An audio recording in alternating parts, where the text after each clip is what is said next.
Hello everyone, it's your favorite retired law enforcement officer, the Texas Law Dog.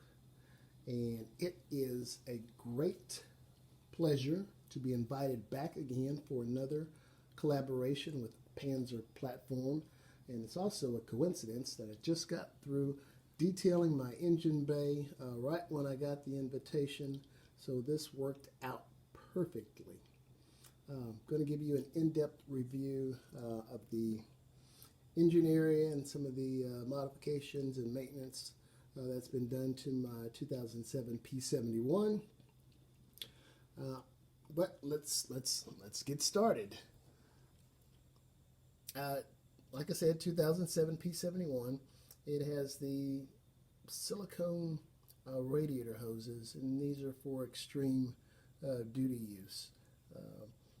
Let's see. We'll just kind of pan around, and I guess I can mention some of the products that I use to clean the engine. I religiously use the Aerospace 303. I pretty much just spray it on everything. Excuse me. But prior to that, I use is it the Purple Power degreaser? Yeah, just kind of spray that everywhere except for on the sensitive electronics, and I just kind of hose it off lightly with the light stream of water. So, and it does an excellent job of cleaning the engine. Also, I have some detailing brushes that I use to get into some of the nooks and crannies of this tight engine bay. And for lighting, I'm using one of my favorites, the Harbor Freight store. That's somewhere I frequent, and this Braun engine bay light really works out well to illuminate some of those really dark areas. Let's see, which way do we want to go next? How about, you all may be wondering, where is my radiator cowl? So another tip that I got from Panzer, aka Chuck, is the use of the switchback LED lights. And with these lights, you have to have the resistors, and I didn't know where to mount the resistors initially. So I know that they produce a considerable amount of heat. So what I did was tapped into this support right here and mounted the resistors there. And I just went ahead and removed the radiator cowl. Let's call it that, because I'm not sure what the technical name is, but the radiator cowl or some sort of front fascia. I removed that all together and mounted the resistors. So I kind of like the bare bones look. It works well for me, and it helps the airflow over the resistors. Definitely helps keeping those cool. Onto the valve covers. If you can see how well the purple Power Purple People Eater purple stuff degreaser works. It really takes off that muck and grime. So, and I like the new look that the Aerospace adds to a lot of the plastic areas. So what I've done is replace the coils and the spark plugs on this engine. It has 65,000 miles on it, and I didn't want to take any chances. I have replaced the power steering fluid. I've replaced the brake fluid. Let's see. I have not had an issue with the, what's the word I'm looking for? I'm having a senior moment, but I have not had an issue with the infamous composite intake that Ford manufactured for the 4.6. No leaks, no cracks. I've heard it's not if, but when the intake goes. So we'll just keep our fingers crossed, and we'll budget accordingly. So when it does go, we'll hopefully go with an OEM replacement. Yeah, let's see. New serpentine belt. There's some more of those silicone heater hoses in the back for extreme duty usage. Ford Specs 5W20 oil. It's hard to argue against that, but you know, I march to the beat of a different drummer, so I went ahead and put I keep synthetic 5W30 in this engine. I think the 20 weight is probably to eke out some extra mileage. The 30 weight here in Texas in the high heat and humidity, I think I'm getting a little extra protection with the thickness of the 30 weight. Let's see here. I have a Viper alarm. Here is the, oh heck, yeah, there's the, somewhere, right there.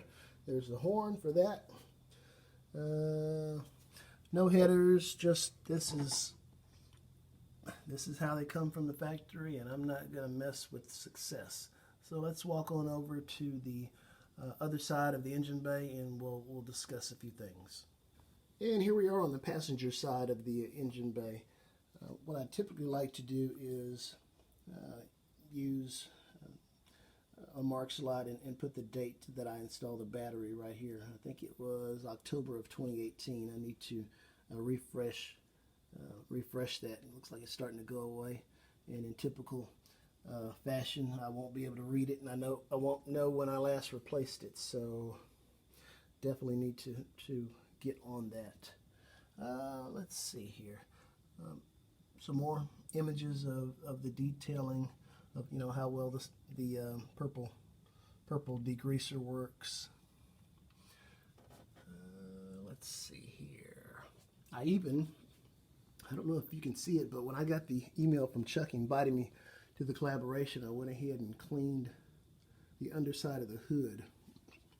Now, why this vehicle was not equipped, or why I did not receive a, what is it called, Chuck? I guess it's a hood bonnet or hood insulation. I do not know. Let's see. Oh, I do need to talk about something on the other side. Back to the driver's side. Again, something I wanted to discuss is the squeaking noise that P71s are famous for. I've been driving P71s for, you know, almost the last 30 years, so I may not have owned one for 30 years, but I probably have more seat time than almost anyone out there. So, like I said, for the last 30 years, I've been a law enforcement officer with the nation's 5th largest department, and we had a large fleet of Crown Victoria P71s. They were really reliable. We almost never shut them off. 24 hours a day, 3 different shifts, and they performed flawlessly. So, back to that squeaking noise. I thought it was maybe the struts squeaking, or I thought it was the ballistic panels that might have been rattling. And it looks like, I don't know if you can see it, but right here, I think part of the hood and right here were, let's see, I don't know if you can, they were coming in contact with the front quarter panels, and that may be why I was getting that noise. So I took a rubber mallet and hammered that in, and looks like the squeaking has gone away. So this engine has Moe's Speed Shop 93 octane tune, and I have the option of running E85 on that tune or 93 octane. I've done a previous video in regards to tuning the car via the SCT4, I believe, tuner, and you might want to look at that video for reference. Let's see. I tell you what I've noticed that Chuck does that seems to help him, and this is where I'm lacking. He has a cheat sheet, or he makes notes, and it helps the flow of his video. So what I'm going to do is refer to some images I saved on my iPad, and we'll just discuss those options as they come up during the video. So hold on, and we'll be right back, guys. The 4.6 Ford, Ford's 4.6 P71 engine has been described as bulletproof. If there is a weak point in this vehicle, it is probably the transmission, the 4R75W. So that is something that you want to religiously change the transmission fluid, maybe once a year, once every 20,000 miles. I think it's a good idea to change the fluid.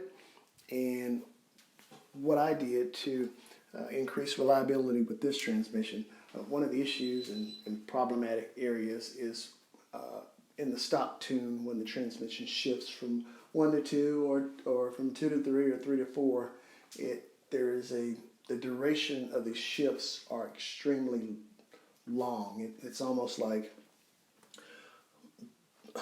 both gears are engaged at the same time. So what I did was install BC Automotive's piston accumulator kit, and they offer springs that quicken the shift changes. So that's something that I really like, the accumulator spring piston, the accumulator piston, and the springs for the 1 to 2 and 2 to 3 shift.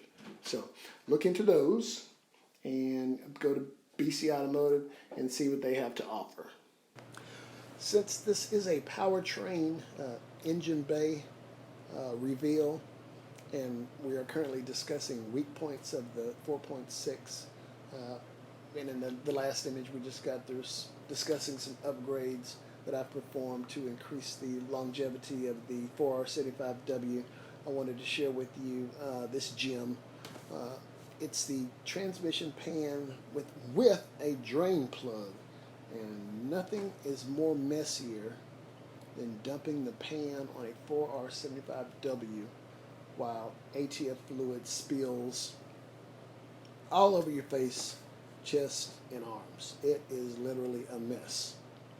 In this inexpensive item, it seems to be a quality unit. I was a little skeptical of Dorman products, but this one had good reviews on Amazon. So I'm really pleased with it. So once a year, just unplug or unscrew that drain bolt, let all the fluid drain out, plug it back up, and then refill, and you're on your way. And that in and of itself will definitely increase the life of your 4R75W. So you definitely want to look into that, and I hope you all do. Let's move on to the next topic. Well, it looks like we can't move on to the next topic because we're still discussing the 4R75W. And to increase its life, to extend its life, another item that I incorporated in my build was BC Automotive's 2 to 3 accumulator spring. The original OE spring is prone to breakage, and when it goes, it can have catastrophic effects on your transmission. So this is an easy install and one which quickens the 2 to 3 shift points. They also make an upgraded spring for the 1 to 2 shift as well. So I have both of those in my vehicle, and I really like the way they quicken the shift points without making them unbearably harsh. So if this is something that you're interested in, please take a look at BC Automotive's 1 to 2 and 2 to 3 accumulator springs. And this is where it gets technical. And of course, I'm going to need some assistance. And Winston, the Boston Terrier, is the one to provide that guidance. Now, we previously talked about some engine parameter upgrades, and we mentioned Moe's Speed Shop in Dallas, Georgia. And this is somebody that I've been in contact with for some time, and he is a wizard with the Crown Victoria 4.6. He can make your dull Crown Victoria run like a 4-door Mustang. And what he's going to do is have you either purchase the SCT X4 programmer from him, or if you already have one, uh, he can send you the mail order tune. You plug it into the STC, plug it into your OBD 2-port, upload the tune, and you go from there. 10 minutes later, you are driving a different vehicle. I have a regular octane tune, I have a 91 octane tune, and I have a 93 octane tune for Moe's Speed Shop. And I really just could not imagine driving this car uh, without it being tuned. It is a pleasure to drive. It literally feels like a sports car. So I would check out Moe's Speed Shop, call him up, email him. He's very responsive. His website, it simply it kind of bites, but he's not in the business of making fancy websites. He's in the business of building and tuning um, high performance vehicles. So check out Moe's Speed Shop for your Crown Victoria tuning needs. Since we're on the topic of tuning, this is the Forescan diagnostic trouble code reader. You plug it into your OBD2 port, and it will read and erase certain codes. You can make changes to certain things, like I was able to activate or deactivate dark mode. So now when I open my doors, the interior lights come on, and that's something that's handy when I'm out to dinner with the missus and you just don't want to, I definitely know why dark mode is effective in a law enforcement or patrol usage, but in my personal vehicle, I would rather have the interior lights illuminated upon entering and exiting the vehicle. And this is one of the things that you can do through Forescan. These are relatively inexpensive. I think I got mine off eBay or Amazon, and it was around $23 shipped.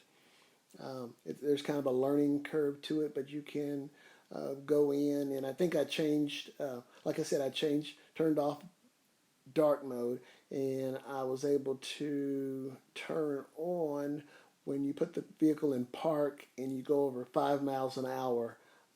The door locks are automatically engaged. So there's not a lot of things you can do in Forescan, but it's kind of neat to go in there and see what codes have been thrown. It's just a really neat tool to just kind of look at things and diagnose certain issues. So again, Forescan with the reader, OBD2 reader. If that's something you're interested in, please do your homework and search those out on either Amazon or eBay. Okay, guys and gals, if you're still with me and I haven't bored you to death, I do thank you for staying with me.